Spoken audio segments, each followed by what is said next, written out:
सबैजनालाई नमस्ते।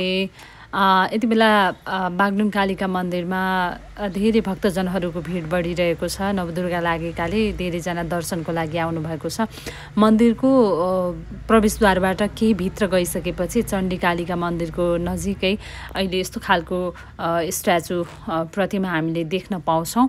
के हो भन्ने धेरैजनालाई लागेको छ होला। यो बागलुङ कालिका भगवती मन्दिरसँगै जोडिएको एउटा इतिहास हो। 1591मा पाल्पाका राजा मणिमुकुन्द सेनकी छोरी विश्रुवादेवीसँग पर्वतका राजा प्रतापी नारायण मल्लले चाहिँ विवाह गर्ने क्रममा राजकुमारीले पाल्पादेखि महाजुकी देवी कालिकालाई पनि साथैमा ल्याउनु भएको र यो डोलामा यसरी राजकुमारी र कालिका देवी पनि सँगै आउनुभएको र यसै स्थानमा अहिले जहाँ कालिका भगवती हुनुहुन्छ यहाँ विश्राम गर्दाखेरि डोला नउठेपछि कालिकालाई स्थापित गरिएको भन्ने एउटा मान्यता छ। यो त मैले सुनेको र अहिलेसम्म मान्दै आएको कुरा भयो। तपाईँहरूले पनि यस विषयमा चाहिँ केही नयाँ कुराहरू जान्नुभएको छ, कतैबाट सुन्नुभएको छ भने सेयर गर्नुहोस् ल। सबैको जानकारीको लागि र जान्न चाहनेहरूको लागि चाहिँ त्यो कुरा महत्त्वपूर्ण हुन सक्छ।